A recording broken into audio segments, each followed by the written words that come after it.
You're lucky, you know? I know. Most people wouldn't have gotten off so easily. I know. Especially with your record. I know, okay? Can we just drop it? No, I don't think we can. I worked way past closing last night. I was all excited that I'd get to sleep in, but whoops! Here comes a call at 7 in the morning telling me I need to pick you up from the police station. And you're getting dirt in my seat. So sorry if I'm a little grumpy, but I'd like to talk about it. There's nothing to talk about. You know, I've heard a lot of bullshit from you, but that's taking it to a whole other level. Alright, I'm sorry, okay? Is that what you want to hear? Wait, why is Henry... Oh, God, you didn't tell him, did you? What the fuck is wrong with you? Good morning to you, too. Shut up! What the hell were you thinking? Henry, you're gonna wake people up. Oh no, what a fucking nightmare. I piss off some dumb rich white people. Do you have any idea? Jesus Christ. Oh yeah, Jesus Christ. I'm the one being so fucking unreasonable here. Well, in case you haven't noticed, dipshit, I'm not the one who just got arrested for desecrating a grave. Look, it's not like I just decided to for no reason. I've been weighing the possibilities of several different theories. Dude, would you just shut up for once in your goddamn life? You could have been sent to prison, you know that? But I wasn't. Because they think you're crazy. Please don't call me that. Look at me. Victor, look at me. You are the most important person in the world to me. You know that. So please believe that I only want what's best for you when I say that you need help. I'm getting help. And a whole lot of good that's done, hasn't it? Look, if you're right, and I'm... Then why was there no body? What? Justine's body wasn't in the casket. Victor, yes it was. But, no, I looked. Officer Javert said the police looked inside to make sure you didn't take anything. That's how you got away without another felony charge. Nothing stolen, body still intact. No, they lied then, You really think they'd do that? Maybe, or... No, there's something else going on. Just what I need, more paranormal bullshit. Wonderful. Thanks, Mom. Glad I got to inherit your shit show so I can watch my already crumbling sorry excuse for a life get torn apart even more, but ow! Stop. Breathe. Victor, God knows I want to just take what you're saying at face value. But you need to listen to yourself. And us. I'm not ruling out the possibility that something weird's going on. I'm just saying...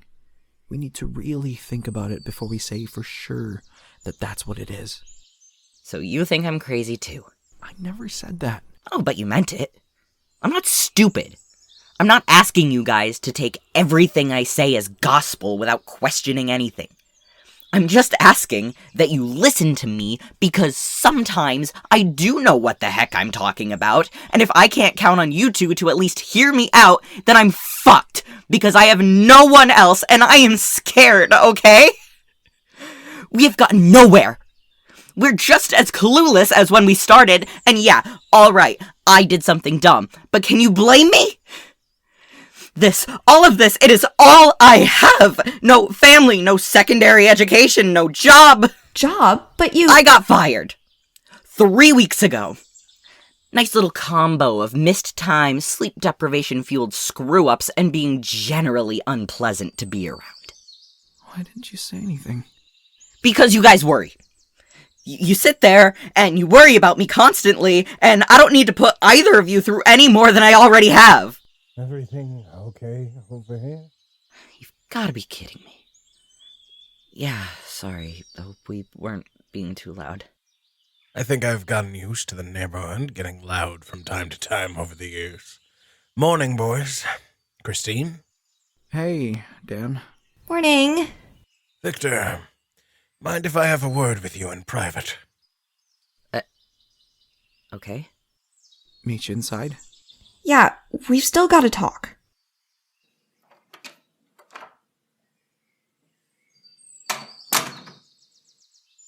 Now, do you want to tell me why you looked like you were lying face down in the dirt all night?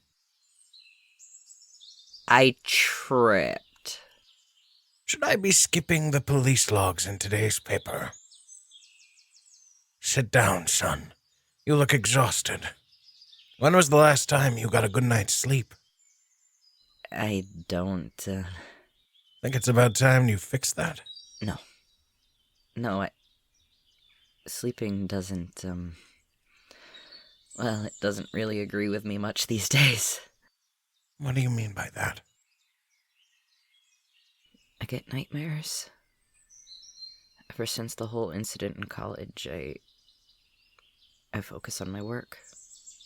Sleep as little as I can while still managing to stay on my feet.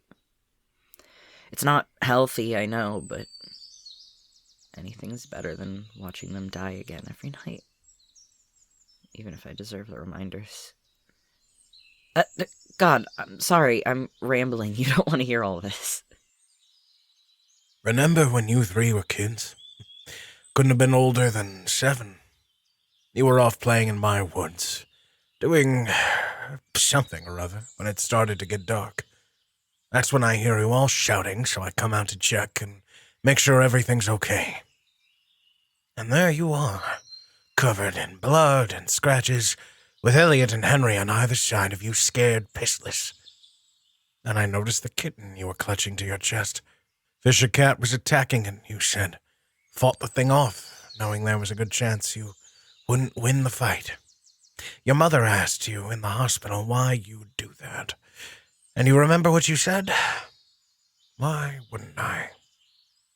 Most everything healed up fine. Save the scar on your lip, of course. And you saved that kitten's life, no doubt.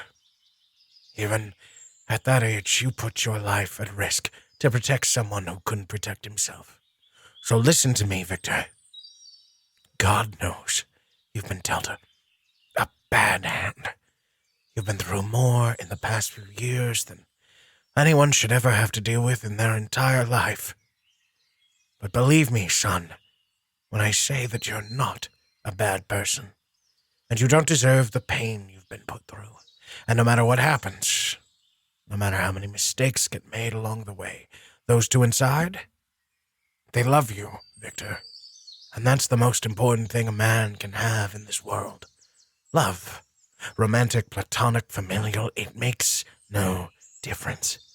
You have love, and you can face anything.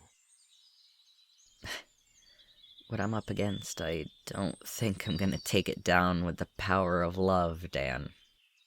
Couldn't hurt to give it a shot, though, could it? Tell you what, I want you to come by around 6 tonight, okay? I'll make some pizzocco, and you and I will have dinner.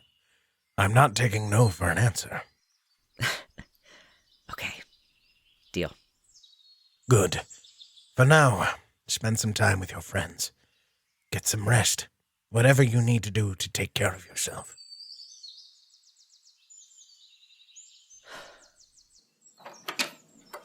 Okay, I've calmed down now. Us too. Now let's talk about this like grown-ups. Tell us about your theories. Well, alright, it's really just one. Yesterday at therapy, this guy showed up. He wouldn't tell us his name, but he hunts things with his not mom. I don't know, it was weird. He was weird. Anyway, that got me thinking about the VHS and Vordenberg, and I think Justine is a vampire. I'm sorry. What?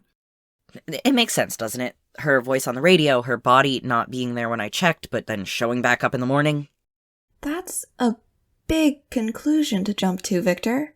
Well, you guys got any better ideas? Okay, for the sake of argument, let's say you're right. Justine is a vampire, and she's sneaking out of her grave and doing God knows what every night. Why does that have to concern us? I don't know, I just think it's pretty dang coincidental that we get a tape where my mom stabs some vampire guy, and all of a sudden this happens. There's gotta be some connection here. And if there is, then what? I mean, if she's hurting people, then obviously we stop her. And are you prepared to do that if it comes down to it? Let's not jump the gun on anything, okay? You guys have both had a long night. I don't think it'll be the end of the world if we wait until tomorrow to talk about it. Go get cleaned up. I'm making the executive decision to crash on your couch for an hour or two. Yeah, that's fair. You should probably get some sleep too. No, I'm just gonna make a coffee.